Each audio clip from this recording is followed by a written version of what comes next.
Deep dive. So it's that time of year again. Oh, yeah. And if you're starting to feel that seasonal pressure, that huge pile of articles and guides, all promising to make 2026 your best year ever. You are definitely not alone. It's just information overload before the year even really starts. Well, it's the perfect setup for failure, actually. We load up on all this data, try to do everything on January 1st, and then we just crash by, the middle of the month? Totally.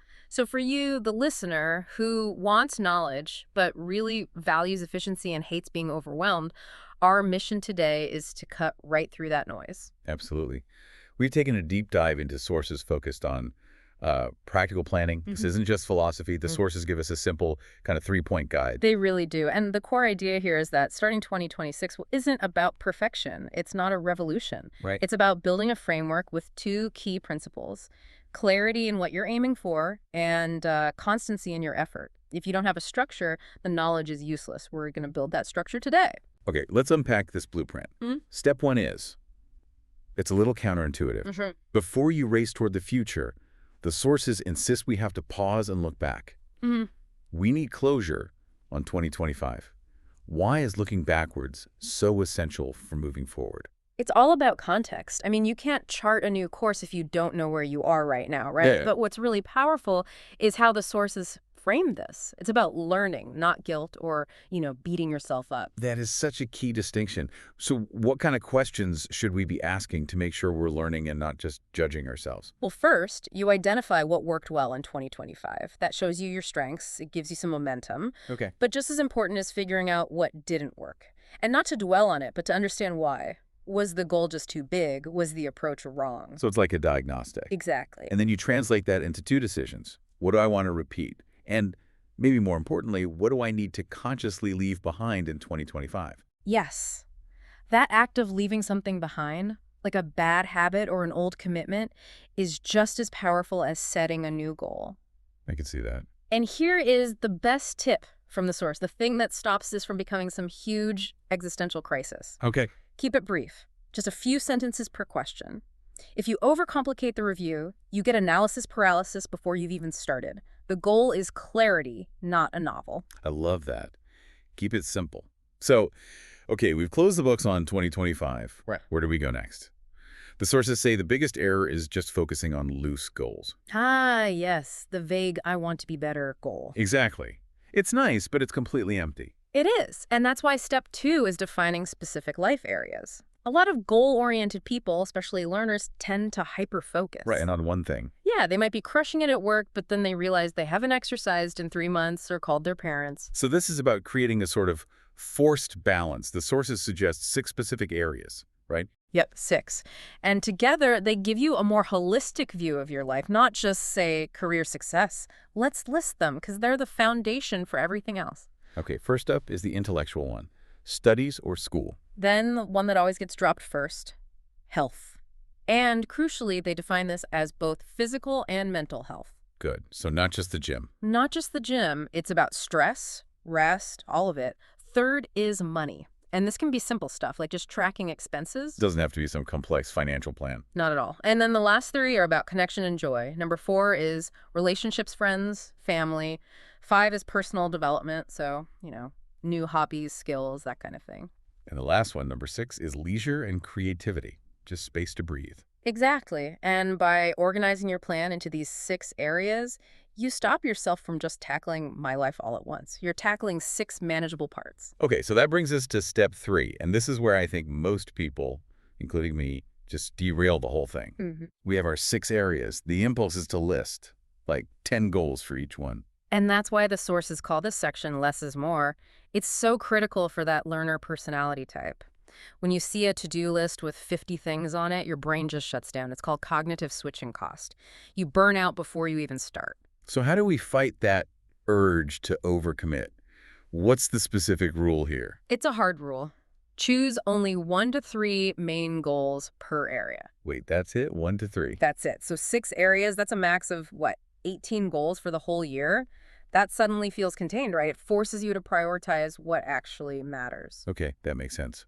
But even 18 goals sounds like it could be a lot to track. It would be if they were huge goals. But this rule only works with the core principle: Small, consistent goals are way better than giant goals that just burn you out. Right, because you get those little wins along the way. You do. You get a little dopamine hit, you build momentum. A giant goal just feels like failure until the very end, if you even get there. So let's use the example from the sources. The unrealistic goal is that big, sweeping promise, like, I will completely change my life. Exactly. It sounds great on New Year's Eve, but it's impossible to track. So what's the realistic version? Okay, so if your goal is in the studies area, don't say, I'm going to improve my grades. That's too vague. There. Say, I will study my weakest subject for 30 minutes a day, 4 times a week. That's specific. You know exactly what to do. That clarity is everything. So how would that apply to money? Instead of saying, I'll save $10,000, which is intimidating, Very. the realistic goal is, I will review my bank account for 15 minutes every Sunday. The action isn't the final outcome. It's building the habit of awareness. Ah, okay, so that's the pivot, which leads right into step 4, turning goals into actual habits. Yes, the goal is the destination, but the habit is the car that actually gets you there day after day. So how do you make that translation? You have to ask yourself one question, probably every week. What exact action do I need to schedule for this to happen? You can't wait for motivation. You have to build it into the structure of your week. So using that study example again, Sure. the goal is to improve. The habit is reviewing your notes every Friday for 30 minutes. Right. That specific time, that specific action, it becomes automatic. It's not a choice anymore. It's just what you do on Fridays. That's when a goal really starts to work. Step 5 seems to deal with a big human reality. We can't control the future. Not all. The idea is plan the year, but live the month. Why is trying to map out all 52 weeks just setting yourself up for failure? Because a rigid plan breaks the second it meets reality. We've all made that perfect color-coded plan in January, right? Whoa. And then by February, an unexpected project comes up, or you get sick, and the whole thing is ruined. Flexible plans bend, rigid ones just snap. So how do you build in that flexibility? The source has this 3-tiered approach. It's a great model. So tier 1 is the vision, just a general direction for 2026. This is the big picture where you're headed. And tier 2 is the planning. And here's the key. You plan month by month. You're only looking 4 weeks ahead, not 52. Which allows you to adapt. You can adjust to new things without feeling like the whole year's a failure. And then the 3rd tier, the most important one for day to day, is the focus. Right. You only focus on what you can actually do this week. It keeps the list short and stops you from feeling totally overwhelmed by the big annual picture. That makes so much sense. But how do you make sure you're bending the plan and not just, breaking it and giving up? Well, that's step 6, the ritual of review. The sources say this changes everything. So it's a feedback loop. It's the essential feedback loop. Without it, goals are just wishes. You set them, forget them, and maybe remember them again next December. This check-in is your accountability. What are the questions for this monthly review? Are they complicated? No, super simple. 3 things. First, what have I advanced? You got to celebrate the wins. Yeah. Second, what has stalled or blocked my progress? That's the honest part. And then most importantly, the third one, what adjustments should I make for next month? That last question seems to be where all the power is. It is, because you treat failure as data, not as a moral failing. So if you plan to study 4 times a week, but only manage twice, The adjustment isn't to quit, it's to maybe try for 20 minutes 3 times a week instead. You find what actually works. You iterate. it's like sailing. You don't fight the wind, you just adjust the sail. That's a perfect way to put it. This regular check-in keeps your habits realistic. Okay, so we've built this whole structure. But the source saves its most important point for last, for step 7. Start simple. Yeah, this part is basically designed to dismantle all those myths from hustle culture that just lead to burnout. Okay, let's just bust these myths right now. Mhm. The source says you do not need to wake up at 5 a.m. Thank goodness. You do not need to change Bravo. everything in January, and maybe the biggest one. You do not need to be perfect. Perfection is the enemy of constancy. If you miss one day and that makes you feel like the whole thing is ruined, you are chasing perfection, not progress. Messy consistency is the real goal. So what's the actual action list? It's beautifully simple. It's just 3 things. First, start. Just take that first tiny step. Second, adjust. Remember, failure is just feedback. Third, continue. Maintain the effort. That's the whole system. That initial start is always the hardest part, isn't it? It is, but this framework makes it a manageable action, not some huge life change. It's a series of small steps, not one giant leap. It all circles back to that idea of constancy over perfection. It does. The moment you start that first small habit, you're creating data. And once you have data, you can start adjusting.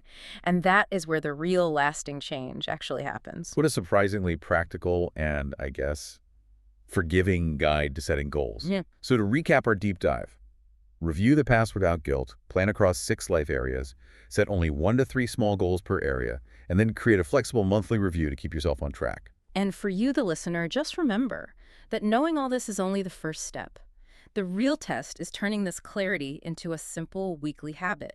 The application is what separates the wish from the reality. Let's end with a final thought for you to take with you. We talked about the huge power of small, consistent habits.